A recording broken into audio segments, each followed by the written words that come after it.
ఇస్తలేడు. ఇంటికి 2 పింఛన్లు కావాలంటే ముసలవ్వకి ముసలైనకి ఇద్దరికి మనిషికి 4000 పింఛన్ కావాలంటే కాంగ్రెస్ పార్టీకి ఓటేయండి, వచ్చే డిసెంబర్ నుంచి మేము 4000 పింఛన్ ఇస్తా అన్నాడు. అక్క ఎవరికైనా 4000 పింఛన్ వచ్చిందా? గిడ కూర్చున్న మా వాళ్ళు చెప్పాలి, ఎవరికైనా 4000 పింఛన్ వచ్చిందా? రాలేదా? వచ్చిందా? జర గట్టిగా చెప్పాలి, గిట్టి వచ్చేదాకా.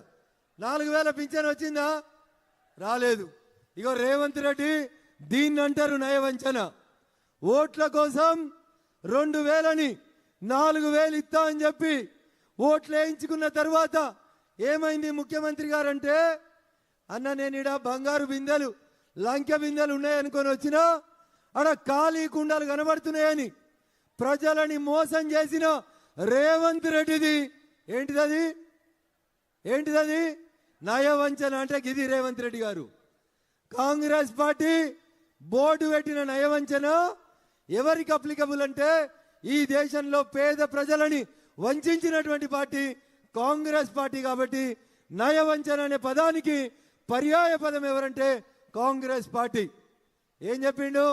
ప్రతి ఆడబిడ్డకి మహాలక్ష్మి పథకం కింద 2500 రూపాయలు గెలిచిన వెంటనే ఇస్తామని చెప్పిండు.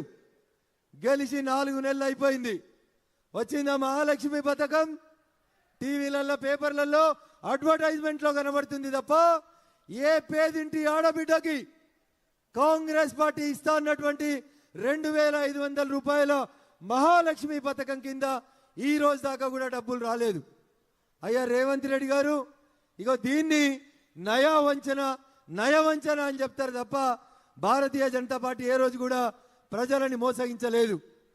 మీరు మాట్లాడితే హామీలు అని చెప్తారు, కానీ నరేంద్ర మోడీ గారు మాట్లాడితే గ్యారంటీ అని చెప్తారు.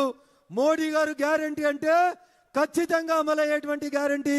ఈ దేశం కాదు ప్రపంచం విశ్వసించేటువంటి నాయకుడు ఎవరంటే అది నరేంద్ర మోడీ గారు తప్ప ఇంకొకరు కాదనేది మీరు అందరు కూడా దయచేసి అర్థం చేసుకోవాలి. మొన్న మెదక్కి కాంగ్రెస్ పార్టీ క్యాండిడేట్ నామినేషన్ వేసేందుకు వచ్చినప్పుడు రేవంత్ రెడ్డికి ఇట్లే వచ్చి ఏది పడితే అదే మాట్లాడిండు. మోడీ గారు ఏమిచ్చిర్రు, మెదక్కి ఏమిచ్చిర్రు అని అడిగిండు. దుబ్బాకకి బస్సులు వేసుకొని వస్తా అన్నాడు. బీజేపీకి గడీలు ఉన్నాయో అన్నాడు. నేను చెప్పిన రేవంత్ రెడ్డి గారు మీరు రండి దుబ్బాకకి, మా అమ్మ నాన్న ఇద్దరు కూడా ఒప్పుకున్నారు, వాళ్ళు ఉండే గడిని రేపంటే రేపే మీ పేరు మీద రిజిస్ట్రేషన్ చేస్తామని పిలుస్తే తోక ముడిచి పారిపోయినటువంటి వ్యక్తి ఈ రాష్ట్ర ముఖ్యమంత్రి రేవంత్ రెడ్డి గారు. నోటికి ఏదొస్తుంది మాట్లాడతాం, అబద్ధాలు ఆడతాం, బట్టగాల్చి మీద వారేస్తాం. మోడీ రూపాయి ఇవ్వలేదు మెదక్ అని చెప్తే నేను చెప్పిన రేవంత్ రెడ్డికి, రూపాయి మెదక్ కాదు, నువ్వు గెలిచిన కొడంగల్ కోయ్, నీ కొడంగల్ నియోజకవర్గంలో ఇట్లా కట్టిన రైతు వేదికను అడుగు.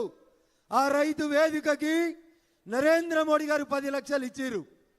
రేవంత్ రెడ్డి గారు నీ కొడంగల్ కోయ్, ప్రతి ఊర్లో ఊరవతల కట్టిన శ్మశాన వాటికను అడుగు, వైకుంఠ ధామాన్ని అడుగు, దానికి ఇచ్చినటువంటి పైసలు నరేంద్ర మోడీ ఇచ్చిర్రు అని చెప్తారు తప్ప కాంగ్రెస్ పార్టీ బీఆర్ఎస్ పార్టీ ఇవ్వలేదు. గ్యారంటీగా చెప్పిన ప్రతి పని చేసేటువంటి పార్టీ భారతీయ జనతా పార్టీ నరేంద్ర మోడీ గారి నాయకత్వం అయితే మోసం వంచన ఈ 2 పదాలకి పర్యాయ పదం ఎవరంటే కాంగ్రెస్ పార్టీ. మెదక్లో రఘునందన్ రావు గెలుపుని ఆపేందుకు రేవంత్ రెడ్డి హరీష్ రావు ఇద్దరు కలిసి కుట్ర చేసి ఎవరినో ఒక్కరిని గెలిపించాలని విమానాలలో చాటు చీకటి ఒప్పందాలు చేసి కుట్రలు చేస్తూ ఉన్నారు. ఆ కుట్రల్ని తిప్పికొట్టాల్సినటువంటి బాధ్యత మీ అందరి మీద భారతీయ జనతా పార్టీ రక్షకులు సైనికులైనటువంటి వారియర్స్ అయినటువంటి మీ అందరి మీద ఉందని చెప్పి నేను ఈ సందర్భంగా సవినయంగా అప్పీల్ చేస్తా ఉన్నా.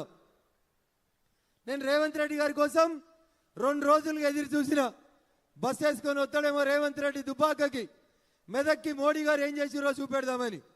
కానీ రేవంత్ రెడ్డికి ధైర్యం సరిపోలేదు.